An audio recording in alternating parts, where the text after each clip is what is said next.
ꯑꯍꯥꯟꯕꯃꯛꯇꯗ Meerel Gi Mingselna mayambu ikoknona taramna oksari mayangi mafamda kudol tamjanabagidamak ngasi Tarengleibi kunipan subu saruk ado puduna aksari wari asi taminaraga kari oirakpa kari thorakpa haibado hauzik mayam punna khangminarasi Adomna makhol adu tarakpada yanakha adomda tuminna kushum ado Kangse kangu adu lengda thongduna changakli haujikti mamita uri samlang maton aduna laimai aduda soro thengliba nungsitna humbada numit yungbi sungumna wa aduda nappagumna masha ado longkhrak longna mubi wa mathak aduda yata aduna leiriba ado mahaksu urakli maithongna kanna amada hanna sabagi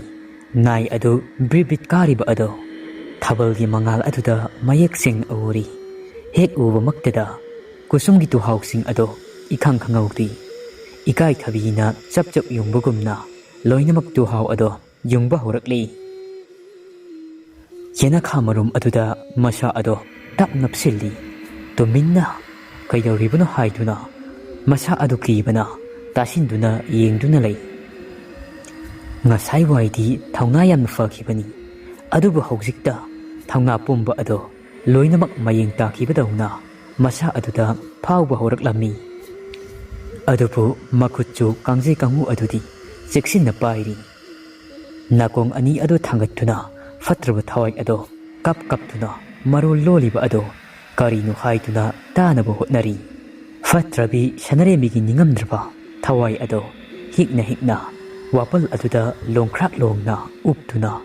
magu sing adubu yenglaga Ashumna hairei Magi thamoida phaurakpa minungsibu oiro phaurakliba minungsi adubu kanamatagi oiba yaroi ai ithantagini minungsidu phauba lanjadabi isam samjabi sajabi tamphasnana magi thamoida loliba marol sing adudi aidi loina khangba ngammi aidi asiba thawai ahingma natti aduna aigi ifamda minamgi khanbadi oithoktabani fatraba Sanarembigi thawai adugi majillagi thingba ngamdriduna kanthorakliba wafamsing adu tabada yanakha marum aduda tasinduna leiriba kushum ado lawai lutun satli mathabak adu yeiri lamhenbi mabuni aina mihathina hatiba ado mamit ado kothok lamgadabani aina mabu tamthina hatlaga ta araba nangna Nathau leitaba makai kapiriba nangna magidamak mapum thitna kapliba nangni ipum thitkai kakpu uraga aina asuki matik wajariba kushum haibi taungambi paudam sanangnasu nahakna ayamba aigi thamoi asida morok thum haibagumna thokibani Sanarembigi thawai aduna haibasing ado kusumsu wahi amata sithada hawbadagi loiba fauba loinamak taramni fatraba thawai aduna haibasing ado wahising adu tarubada mahakti mihul sukidri mathamoi ado niknik lawi mihul khongfam adu taghidri yanakha aduda masha adu tasinna niknik lawna humang aduna pungchot chotli thangnaba mikopta karibu oini khallubada kamdawni masidi matang sida karamna samu mayoknaruni oithok loidaba wafamni asuk matik leiba tawbeda ngambi Thawai asibu magi magun ngasita khangli mahak asi aigi ita Sanarembi natti aigi singnaba asi sumledana mahakna yum masita leirabadi aigi ita Sanarembi do kadaida wakhal ado ngaihakti amuba laichilna thangsilakpadawna laichil nongphai thangsilaklei yanakha marum aduda yangsilakliba mihul ado fajinna tominna tasinduna leiri fatrabi Sanarembigi thawai ado Adumak yahip sagna mobiwa adugi mathakta hiptuna leiri aduga machil aduda ashumna amuk sonba horai ita kushu nangna aingonda pau tamlamdrabasu kharasu phagadabani ko amaromda nangna pau tamlamdrabadi karamna ta arabagi milupi ado aina urugani amuksu nangsi phai aduga amuksu phatti animak asi ipunda punsili adubu ngasigidi ita kusum nangbu aina thabiragi matung manau ꯑꯩꯒꯤ ꯏꯐꯝꯗ ꯅꯨꯡꯉꯥꯏꯕ ꯄꯥꯎ ꯇꯥꯍꯟꯗ꯭ꯔꯕ ꯑꯩꯅ ꯅꯪꯕꯨꯁꯨ ꯍꯤꯡꯗꯨꯅ ꯈꯛ ꯊꯝꯂꯣꯏ ꯅꯪꯕꯨꯁꯨ ꯑꯩꯅ ꯍꯥꯠꯀꯅꯤ ꯅꯪꯒꯤ ꯄꯨꯟꯁꯤ ꯆꯩꯁꯤꯡ ꯑꯗꯣ ꯑꯩꯅ ꯁꯤꯡꯊꯦꯛ ꯁꯤꯡꯊꯥꯒꯅꯤ ꯀꯥꯟꯅꯗꯤ ꯑꯍꯤꯡ ꯑꯁꯤꯗ ꯈꯣꯝꯂꯦꯟ ꯇꯨꯡꯈꯨꯟ ꯇꯥꯜꯂꯨ ꯌꯥꯒꯗꯕ ꯃꯥꯟꯗ꯭ꯔꯤ ꯄꯥꯝꯃꯨꯕ ꯃꯍꯥꯛꯄꯨ ꯀꯞꯂꯤꯒꯗ꯭ꯔꯥ ꯌꯦꯡꯂꯨꯒꯦꯗ ꯑꯁꯤ ꯍꯥꯏꯔꯝꯂꯒ ꯐꯠꯇ꯭ꯔꯕꯤ ꯁꯅꯔꯦꯝꯕꯤꯒꯤ ꯊꯋꯥꯏ ꯑꯗꯨ ꯎꯆꯦꯛ ꯃꯀꯨ ꯑꯣꯟꯗꯨꯅ ꯑꯃꯨꯛꯇꯪ ꯈꯣꯡꯂꯝꯂꯒ ꯑꯔꯥꯕ ꯍꯣꯏꯒꯤ ꯌꯨꯝꯂꯣꯝꯗ ꯊꯋꯥꯏ ꯆꯦꯛꯂꯥ ꯑꯗꯨ ꯁꯥꯀꯞꯇꯣꯏꯈ꯭ꯔꯤ ꯀꯨꯁꯨꯝ ꯑꯗꯣ ꯌꯦꯅꯈꯥ ꯑꯗꯨꯗ ꯍꯤꯛꯅ ꯍꯤꯛꯅ ꯀꯞꯄꯤ ꯊꯋꯥꯏ ꯑꯗꯨꯅ ꯍꯥꯏꯔꯝꯂꯤꯕ ꯋꯥꯍꯩꯁꯤꯡ ꯑꯗꯨ ꯇꯥꯔꯒ ꯍꯧꯖꯤꯛ ꯃꯍꯥꯛ ꯑꯃꯝꯕ ꯑꯁꯤꯗ ꯄꯪꯂꯥꯞꯁꯨ ꯂꯥꯞꯅꯕ ꯅꯠꯇꯦ ꯌꯨꯝ ꯌꯧꯅꯕ ꯆꯠꯂꯒꯦ ꯆꯞ ꯂꯦꯞꯂꯤ ꯃꯍꯥꯛꯀꯤ ꯋꯥꯈꯜ ꯑꯗꯨꯗ ꯍꯟꯗꯛꯇꯤ ꯆꯦꯛꯁꯤꯟꯅ ꯍꯩꯅ ꯁꯤꯡꯅ ꯋꯥꯉꯥꯡ ꯂꯤꯆꯠ ꯑꯗꯣ ꯆꯠꯂꯒꯦ ꯑꯩꯒꯤ ꯋꯥꯍꯩ ꯑꯃꯅ ꯃꯔꯝ ꯑꯣꯏ ꯃꯤꯑꯣꯏ ꯑꯇꯩꯒꯤ ꯄꯨꯟꯁꯤ ꯑꯁꯤ ꯂꯩꯈꯥ ꯇꯥꯅꯕ ꯁꯤꯜꯂꯔꯣꯏꯒꯦ ꯅꯣꯡ ꯅꯤꯅꯤ ꯑꯁꯤꯒꯤ ꯃꯅꯨꯡꯗ ꯅꯨꯃꯤꯠ ꯑꯃ ꯌꯦꯡꯂꯒ ꯏꯕꯨꯡ ꯑꯔꯥꯕꯒꯤ ꯃꯐꯝꯗ ꯁꯥꯁꯤꯟꯅꯕꯤ ꯐꯠꯇ꯭ꯔꯕꯤ ꯁꯅꯔꯦꯝꯕꯤꯒꯤ ꯊꯋꯥꯏ ꯑꯁꯤ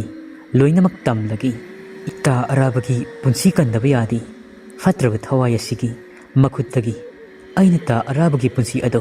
ꯁꯣꯏꯗꯅ ꯀꯟꯒꯅꯤ ꯑꯗꯨꯒ ꯏꯇꯥ ꯁꯅꯔꯦꯝꯕꯤ ꯐꯪꯅꯕ ꯊꯤꯒꯅꯤ ꯑꯁꯤ ꯍꯥꯏꯔꯒ ꯃꯌꯨꯝ ꯌꯧꯅꯕ ꯀꯨꯁꯨꯝ ꯑꯗꯣ ꯄ꯭ꯔꯞ ꯄ꯭ꯔꯞ ꯂꯥꯛꯂꯤ ꯀꯨꯁꯨꯝ ꯃꯍꯥꯛꯀꯤ ꯅꯤꯡꯉꯣꯜ ꯀꯥ ꯑꯗꯨꯗ ꯆꯪꯂꯛꯂꯤ ꯇꯨꯝꯊꯧ ꯌꯥꯗ꯭ꯔꯤ ꯋꯥꯈꯜ ꯑꯗꯨꯅ ꯐꯩꯔꯦꯜꯒꯤ ꯂꯩꯆꯤꯜꯒꯨꯝꯅ ꯃꯑꯣꯟ ꯃꯑꯣꯟ ꯃꯆꯨ ꯁꯪꯈ꯭ꯔꯤ ꯑꯁꯣꯝꯗꯅ ꯑꯊꯦꯡꯕ ꯑꯍꯤꯡ ꯑꯗꯨꯗ ꯅꯤꯡꯉꯥꯏ ꯀꯟꯕꯤ ꯐꯠꯇ꯭ꯔꯕꯤ ꯁꯅꯔꯦꯝꯕꯤꯒꯤ ꯊꯋꯥꯏ ꯑꯗꯣ ꯁꯤꯛꯂꯥ ꯃꯀꯨ ꯑꯣꯟꯗꯨꯅ ꯑꯔꯥꯕ ꯍꯣꯏꯒꯤ ꯌꯨꯝ ꯇꯝꯅ ꯄꯥꯏꯔꯛꯂꯤ ꯑꯔꯥꯕ ꯍꯣꯏꯒꯤ ꯌꯨꯝꯊꯛ ꯑꯗꯨꯗ ꯃꯀꯨ ꯑꯣꯜꯂꯕ ꯊꯋꯥꯏ ꯑꯗꯣ ꯃꯈꯣꯜ ꯍꯧꯅ ꯈꯣꯡꯗꯨꯅ ꯑꯊꯦꯡꯕ ꯑꯍꯤꯡ ꯑꯗꯨꯗ ꯌꯨꯝ ꯑꯗꯨꯒꯤ ꯃꯊꯛ ꯑꯗꯨꯗ ꯇꯣꯡꯗꯨꯅ ꯂꯩꯈ꯭ꯔꯤ ꯑꯔꯥꯕꯗꯤ ꯈꯣꯝꯂꯦꯟ ꯇꯨꯡꯈꯨꯟ ꯇꯥꯜꯂꯤ ꯑꯔꯥꯕ ꯍꯣꯏꯒꯤ ꯌꯨꯝ ꯑꯗꯨꯒ ꯇꯥꯏꯅꯅ ꯂꯩꯕ ꯌꯨꯝ ꯑꯃꯁꯨ ꯂꯩ ꯃꯗꯨꯒꯤ ꯃꯊꯪꯗꯅ ꯇꯝꯐꯥꯁꯅꯥ ꯍꯣꯏꯒꯤ ꯌꯨꯝꯅꯤ ꯌꯨꯝ ꯑꯗꯨ ꯄꯔꯦꯡ ꯁꯥꯅ ꯃꯆꯤꯜ ꯃꯅꯥꯎꯁꯤꯡ ꯑꯗꯨꯒꯤ ꯇꯣꯈꯥꯏ ꯇꯣꯈꯥꯏꯅ ꯂꯩꯔꯤꯕꯅꯤ ꯁꯨꯃꯥꯡ ꯑꯗꯨꯗꯅ ꯃꯁꯥꯡ ꯑꯣꯏꯅ ꯂꯩꯕꯅꯤ ꯁꯤꯛꯂꯥ ꯑꯗꯨꯒꯤ ꯃꯃꯤꯠ ꯑꯅꯤ ꯑꯗꯨꯗ ꯂꯣꯏꯅꯃꯛ ꯌꯨꯝ ꯑꯃꯗꯤ ꯑꯀꯣꯏꯕꯒꯤ ꯐꯤꯕꯝꯁꯤꯡ ꯑꯗꯣ ꯂꯣꯏꯅ ꯌꯦꯡꯂꯤ ꯂꯣꯏꯅꯃꯛ ꯎꯔꯤ ꯑꯍꯤꯡ ꯏꯆꯤꯛ ꯍꯨꯟꯕ ꯃꯇꯝ ꯑꯗꯨꯗ ꯀꯅꯥꯅ ꯀꯩꯗꯧꯔꯤ ꯀꯅꯥ ꯂꯩꯔꯤ ꯍꯥꯏꯗꯨꯅ ꯂꯣꯏꯅꯃꯛ ꯃꯤꯠꯅ ꯀꯨꯞꯄꯗ ꯌꯦꯡꯊꯣꯛꯈ꯭ꯔꯤ ꯐꯠꯇ꯭ꯔꯕꯤ ꯁꯅꯔꯦꯝꯕꯤꯒꯤ ꯊꯋꯥꯏꯅ ꯑꯣꯜꯂꯕ ꯁꯦꯛꯂꯥ ꯃꯀꯨ ꯑꯗꯣ ꯑꯔꯥꯕꯅ ꯇꯨꯝꯂꯤꯕ ꯀꯥ ꯑꯗꯨꯒꯤ ꯃꯄꯥ ꯑꯗꯨꯋꯥꯏꯗ ꯑꯃꯨꯛ ꯇꯣꯡꯂꯔꯤ ꯃꯃꯤꯠ ꯑꯗꯨꯗ ꯎꯔꯤ ꯀꯥ ꯃꯅꯨꯡ ꯑꯗꯨꯗ ꯊꯥꯎꯃꯩ ꯃꯉꯥꯜ ꯑꯃ ꯊꯥꯜꯂꯤꯕ ꯑꯗꯣ ꯄꯥꯈꯪ ꯑꯣꯏꯕ ꯃꯥꯅ ꯈꯣꯝꯂꯦꯟ ꯌꯥꯇꯥꯔꯤꯕ ꯑꯗꯣ ꯈꯜꯂꯤ ꯃꯀꯨ ꯑꯣꯜꯂꯕ ꯊꯋꯥꯏ ꯑꯗꯨꯅ ꯑꯗꯨꯅꯤꯗꯅ ꯅꯤꯄꯥ ꯍꯥꯏꯕꯁꯤꯗꯤ ꯑꯔꯦꯝꯕꯗ ꯉꯁꯥꯏꯗꯧꯅ ꯃꯤꯠꯂꯨ ꯄꯤꯔꯥꯡ ꯏꯍꯧꯔꯝꯕ ꯑꯗꯣ ꯏꯍꯧꯗ꯭ꯔꯦꯀꯣ ꯍꯧꯖꯤꯛꯇꯤ ꯈꯣꯝꯂꯦꯟ ꯌꯥꯇꯥꯔꯕꯣꯏꯔꯤ ꯄꯥꯝꯃꯨꯕ ꯐꯔꯦ ꯑꯗꯨꯗꯤ ꯍꯧꯖꯤꯛꯇꯤ ꯑꯩꯁꯨ ꯍꯟꯈ꯭ꯔꯒꯦ ꯅꯪꯁꯨ ꯅꯤꯡꯉꯥꯏꯗꯅ ꯈꯣꯝꯂꯦꯟ ꯌꯥꯇꯥꯔꯕꯅꯤꯅ ꯑꯩꯁꯨ ꯌꯨꯝ ꯃꯥꯏꯀꯩ ꯄꯥꯡꯈ꯭ꯔꯒꯦ ꯁꯅꯔꯦꯝꯕꯤꯒꯤ ꯊꯋꯥꯏ ꯑꯗꯣ ꯑꯍꯤꯡ ꯑꯗꯨꯗ ꯎꯆꯦꯛ ꯃꯀꯨ ꯑꯣꯟꯗꯨꯅ ꯁꯥꯀꯞ ꯇꯣꯏꯕꯤ ꯁꯦꯛꯂꯥ ꯑꯃꯒꯨꯝꯅ ꯄꯥꯏꯔꯛꯄꯅ ꯃꯣꯏꯔꯥꯡ ꯈꯣꯏꯔꯤ ꯀꯩꯊꯦꯜ ꯌꯧꯔꯛꯂꯤ ꯀꯩꯊꯦꯜ ꯑꯗꯨ ꯌꯧꯔꯛꯄꯗ ꯃꯍꯥꯛꯀꯤ ꯍꯧꯈ꯭ꯔꯕ ꯄꯨꯟꯁꯤ ꯋꯥꯔꯤ ꯑꯗꯣ ꯈꯪꯅꯤꯡ ꯅꯤꯡꯁꯤꯡꯉꯛꯏ ꯃꯍꯥꯛꯅ ꯍꯤꯡꯂꯤꯉꯩꯒꯤ ꯃꯇꯝꯗ ꯀꯩꯊꯦꯜ ꯑꯁꯤꯗ ꯄꯥꯃꯦꯜ ꯁꯤꯡꯖꯥ ꯌꯣꯜꯂꯒ ꯏꯃꯨꯡ ꯄꯨꯅꯈꯤꯕ ꯑꯗꯣ ꯀꯩꯊꯦꯜ ꯑꯁꯤ ꯎꯕꯃꯛꯇꯗ ꯃꯤꯅꯨꯡꯁꯤ ꯐꯥꯎꯔꯛꯏ ꯀꯜꯂꯕ ꯅꯨꯡꯒꯨꯝꯂꯕ ꯐꯠꯇ꯭ꯔꯕꯤ ꯃꯍꯥꯛꯀꯤ ꯊꯃꯣꯏ ꯑꯗꯣ ꯂꯩꯈꯣꯝꯒꯨꯝꯅ ꯄꯦꯊꯣꯔꯛꯂꯤ ꯁꯦꯛꯂꯥ ꯃꯀꯨ ꯑꯣꯟꯗꯨꯅ ꯅꯣꯡꯊꯛ ꯑꯗꯨꯗ ꯄꯥꯏꯔꯝꯕꯗꯒꯤ ꯍꯧꯖꯤꯛꯇꯤ ꯃꯤ ꯑꯃꯒꯤ ꯁꯛꯂꯣꯟꯗ ꯂꯧꯈ꯭ꯔꯤ ꯐꯖꯈ꯭ꯔꯕꯤ ꯃꯥꯅ ꯇꯥꯏꯕꯪ ꯑꯣꯏꯅ ꯍꯤꯡꯂꯤꯉꯩ ꯃꯇꯝꯗ ꯑꯣꯏꯈꯤꯕ ꯁꯛꯇꯝ ꯑꯗꯣ ꯁꯪ ꯁꯪꯅ ꯅꯨꯡꯁꯤꯅ ꯌꯦꯡꯉꯤ ꯑꯗꯨꯒ ꯀꯣꯏꯅ ꯆꯠꯂꯤ ꯀꯦꯒꯦ ꯃꯣꯏꯔꯥꯡ ꯂꯩꯕꯥꯛꯇ ꯂꯩꯕ ꯈ꯭ꯋꯥꯏꯗꯒꯤ ꯃꯔꯨ ꯑꯣꯏꯕ ꯀꯩꯊꯦꯜ ꯃꯄꯜꯁꯤꯡꯒꯤ ꯃꯅꯨꯡꯗ ꯑꯃ ꯑꯣꯏꯔꯤꯕ ꯀꯦꯒꯦ ꯈꯣꯔꯤ ꯀꯩꯊꯦꯜꯅꯤ ꯀꯦꯒꯦ ꯈꯣꯔꯤ ꯀꯩꯊꯦꯜ ꯑꯁꯤ ꯃꯇꯧ ꯀꯔꯝꯅ ꯃꯃꯤꯡ ꯊꯣꯟꯈꯤꯕꯒꯦ ꯍꯥꯏꯕꯗꯣ ꯑꯗꯨꯉꯩ ꯁꯂꯥꯏꯔꯦꯟꯒꯤ ꯃꯄꯥꯔꯤ ꯅꯋꯥ ꯈꯣꯔꯤ ꯐꯥꯕꯅ ꯍꯧꯔꯣꯛ ꯆꯅꯨ ꯇꯝꯐꯥ ꯂꯥꯏꯔꯦꯝꯕꯤ ꯏꯃꯥꯕꯨ ꯊꯤꯕ ꯂꯥꯛꯄ ꯃꯇꯝꯗ ꯂꯝꯃꯦꯜ ꯎꯆꯥꯜ ꯄꯣꯛꯄꯤꯗ ꯃꯥꯂꯦꯝ ꯅꯣꯡꯀꯨꯝꯂꯛꯏ ꯑꯁꯨꯝꯅ ꯅꯣꯡꯀꯨꯝꯂꯛꯄꯗ ꯌꯥꯡꯒꯣꯏ ꯅꯤꯡꯊꯧ ꯑꯌꯥꯡꯕꯒ ꯆꯥꯏꯅꯈꯤ ꯇꯤꯃꯦꯟ ꯇꯥꯕꯨ ꯁꯠꯅꯈꯤ ꯑꯗꯨꯕꯨ ꯅꯋꯥ ꯈꯣꯔꯤ ꯐꯥꯕꯅ ꯉꯝꯈꯤ ꯑꯁꯤꯗꯁꯨ ꯅꯠꯇꯅ ꯂꯥꯏꯅꯤꯡꯊꯧ ꯁꯂꯥꯏꯔꯦꯟ ꯌꯥꯊꯪ ꯇꯨꯡ ꯏꯟꯅ ꯆꯤꯡꯉꯨ ꯊꯥꯡꯖꯤꯡ ꯀꯣꯏꯔꯦꯟ ꯂꯥꯏ ꯑꯃꯗꯤ ꯃꯁꯥꯅꯧ ꯑꯌꯥꯡ ꯂꯩꯃꯅ khori fababu maran yaida puduna macha sakna nakonki nongmagi korau heloiba amada khori fabana madom sabal lantokpada madom mangki mahak mangkhri tabada mapan panthok thangjing ayang leima anina layamga loina duna khori faba ado fangnaba thirakhi asumna thirakpada lairembi singna kaithel kaba lamdamda khori faba ado fangnaki maram asi leibana kaithel asibu singu lai hangtaktagi moirang khori kaithel haiduna koloinaki kaithel asi puwariga sagonaba aruba mafam amani asida sunattana kaithel asimaktadani wango ningthau singkhai nahate leibana khambabu makhut ani punchinduna samu yaisa makhongda kisinna mathwai launaba soro soro singkhiba ado fatraba kegen nungyai kongyanbana moirangi samu yaisa mana kaithelgi nungai segaina sau saraba mathakta khamba ado soro soro singtuna imu naimu tana itana ikhong oina chelenkhiba ado chamu makhong ado thangningboy thangningdaboy chaningdaba matau ubada minungsi khangdraba nongbana sautuna samugi saningda leplaga samugi ningong aduda langsoina thillaga langsoiniktuna samu adu thawkhiba ado samu mana saina khangba ngamdraduna taibang mirol khanglaba moirang samu yaisa aduna ahing aduda moirang thangjing laikol tamna onduna manaton aduna sarut ama paiduna wangna thangatuna mitki piga loina duna ibudo moirang thangjing magi mafamda khambagi thawai tadi kanbiyo haiduna kapkhiba ado kaithel asimaktadani kege khori kaithel haujikti wari singbul ado laikhonggumna petlaba fatraba thawai adugi thamoida fauba horakli kaithel asi ubamaktada mahakna hingningegi matamda wari pumba ado fatraba thawai asina ngasidi loinamak ningsinglakli kaithel sangda sangduna akoiba aduda yengi adumna fatraba sanaremigi thawai aduna akoiba aduda yengingaida khonjel amana yakna laurai nupigi khonjelna he ningamdraba thawai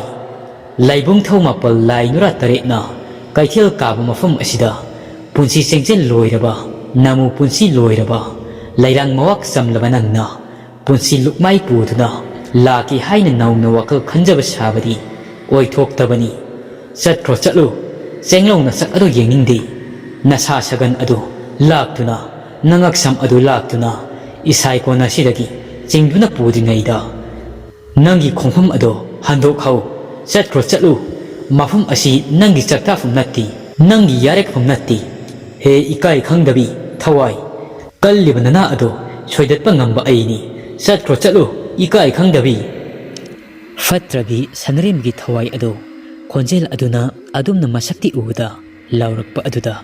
masha ado sauningmana thakthang nikle senglo sakna helabi nuja ama oirambadagi akibagi saktam ama olakle khonjel tani tariba ado masakti ubanati khonjel tariba maikei adum onchillaga fatrabi sanarembi thawai aduna ningamdana tingsokna hairi naki na thawro nahakna aduk yamna ayu panabiriba adubo ayu ikai khangdabi thawai gasu haijaba sari aina chatningba ining tawbada kanamatana aigi lambida ayet papiba yaroi natik sunatti aingonda yetpagi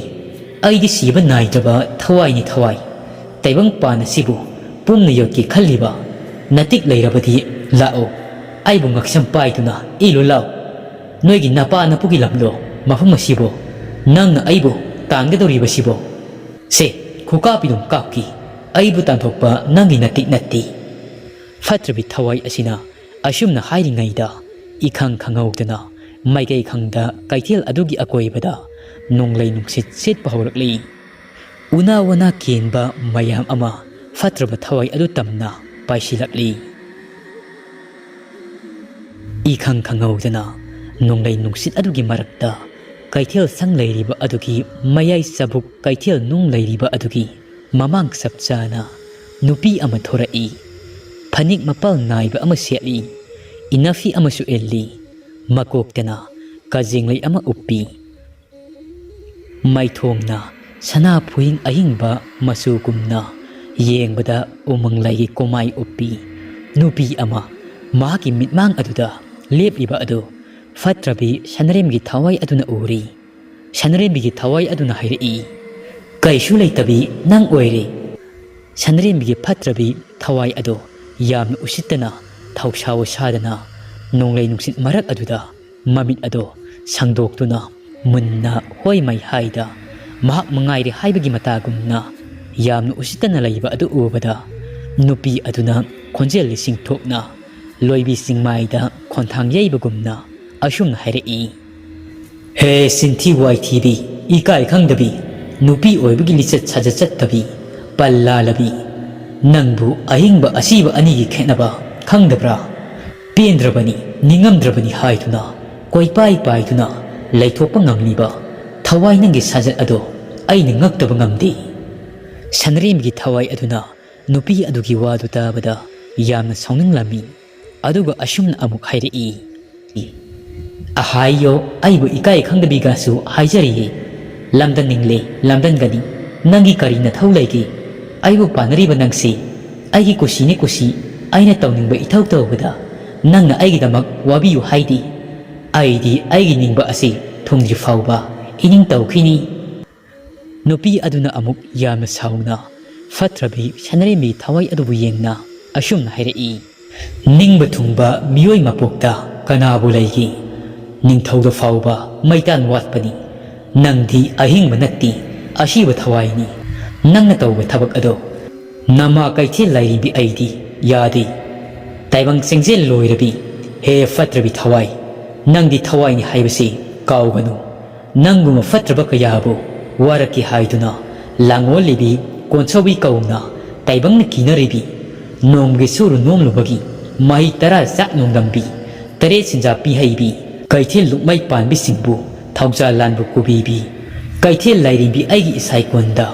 Thawai nangdi lamdan bani kanaroido asi hairaga ima mahakna makhutchu akanba yai oiba thauri ama makhut aduna pai chanda sajaina thabugumna komai sakpan palibi ima kaithel lairembi na kege moirang kaithel da lamdan lebi Thawai adu tana tanaduna kanba horakli yai oiba mapop chawba yotkum marei mari taraba thauri aduna panbada fatraba Sanarembi Thawai ado maina pungsak sakpugumna ayo saina fauri saina khol adu khangba ngamdraduna masa adu hawjikti hikthaba horakli kaithel lairembi imana moirang khoiri kaithel asida fatraba tamthiraba Thawai asibu matik thokna laknaba horakli kaithel aduda Thawai adu khangba ngamdraduna law khonglai kana laigi aibu amukta kanbiyo minungsi masak khangdabi lairembi asigi khuttagi kaithel lairembi imana fatrabi Sanarembi Thawai adu yenglaga ashumna hairi khangabra hawjikti aigi itik ado kari thoina aigi itakta kaduna hangan apa khumjaba su sari kaithel lairembi aibu usittana wangang kamjau honkiba ado natik saba seirakni chin ama pali matagum ngangbada ngangkiba ado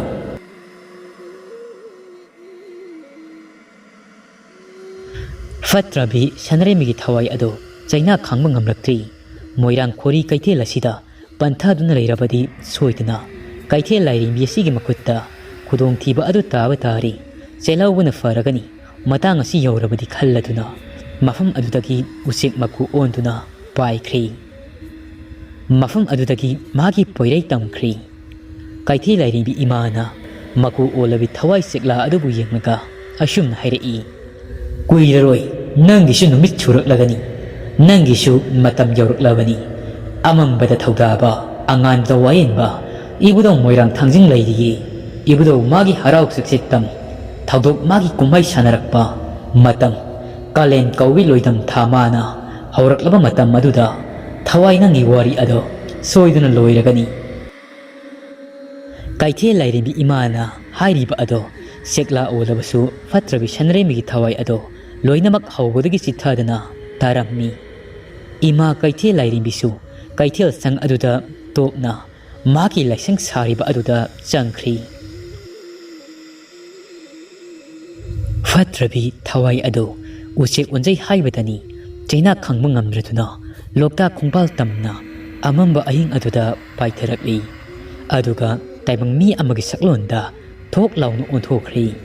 ꯑꯗꯨꯒ ꯆꯩꯅꯥ ꯈꯥꯡꯕ ꯉꯝꯗ꯭ꯔꯗꯨꯅ ꯃꯁꯥ ꯄꯨꯝꯕ ꯑꯗꯣ ꯃꯩꯅ ꯆꯥꯛꯈꯤꯕꯒꯨꯝꯅ ꯃꯩꯁꯥ ꯐꯥꯎꯕꯗꯧꯅ ꯇꯥꯏꯕꯪ ꯃꯤ ꯑꯃꯒꯨꯝꯅ ꯀꯩꯊꯦꯜ ꯂꯥꯏꯔꯦꯝꯕꯤ ꯏꯃꯥ ꯃꯥꯅ ꯊꯧꯔꯤꯅ ꯐꯨꯔꯛꯈꯤꯕ ꯑꯗꯣ ꯆꯩꯅꯥ ꯑꯗꯨ ꯀꯣꯛꯅꯕ ꯍꯥꯏꯗꯨꯅ ꯂꯥꯏꯖ ꯏꯔꯣꯜ ꯅꯨꯡ ꯑꯗꯨꯗ ꯆꯣꯡꯊꯈ꯭ꯔꯤ꯫ ꯃꯍꯥꯛꯅ ꯂꯩꯔꯤꯕ ꯃꯐꯝ ꯑꯗꯣ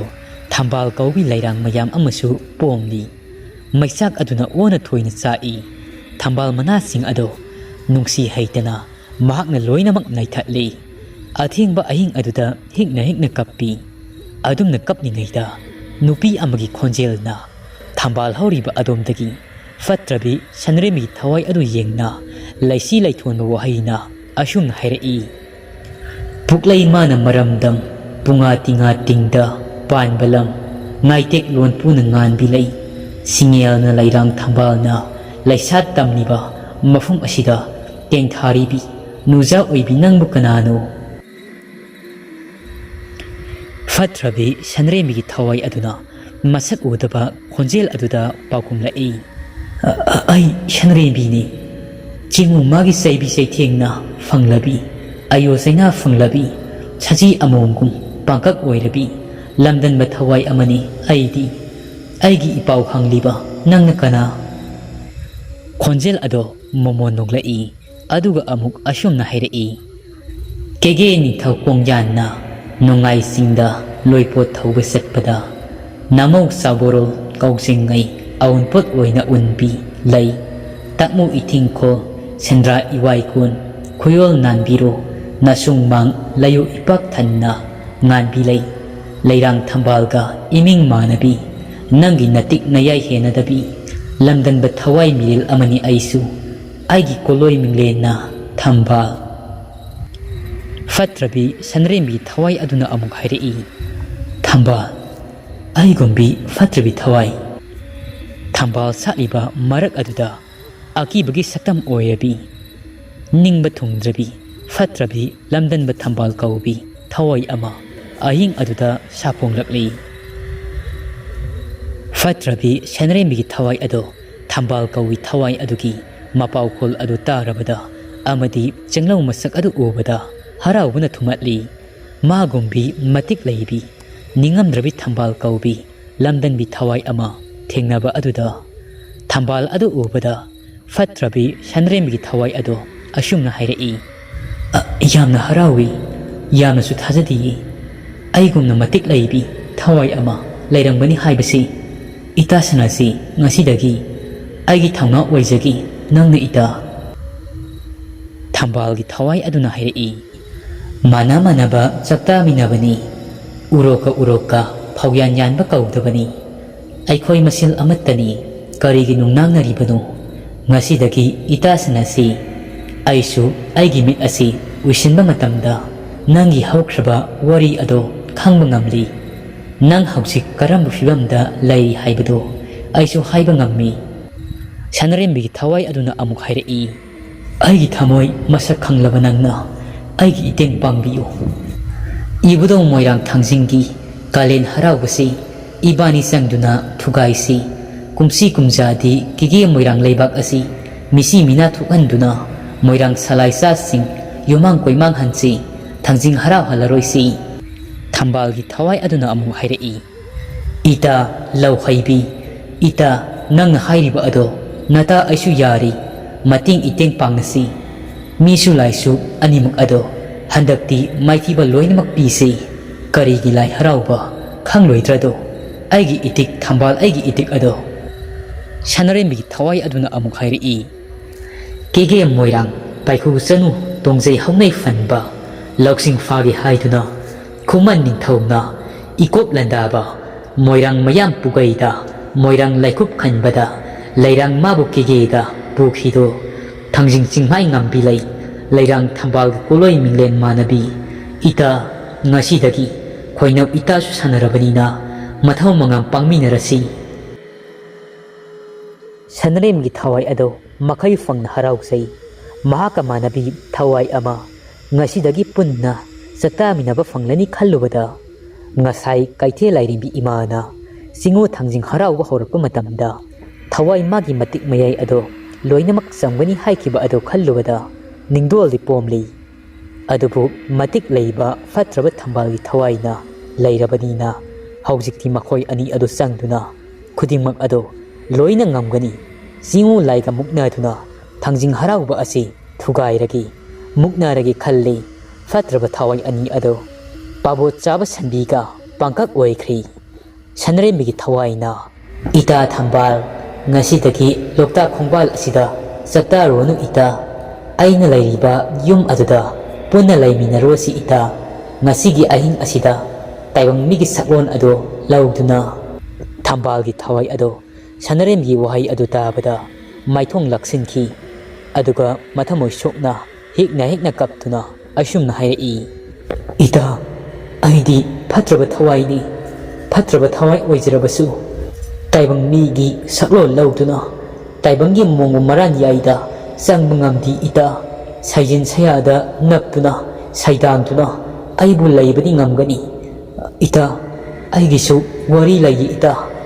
aigi wari di nong matang sabada itagi mafamda kukna hairagi ita thambagi wa adu tabada Sanarembi phatraba Thawai adusu hoi haituni yari Thawai ani adu punna sikla maku onduna ahango malang aduda khongda aduna lokta khongbal adudagi wangambagi yum tamna pairakli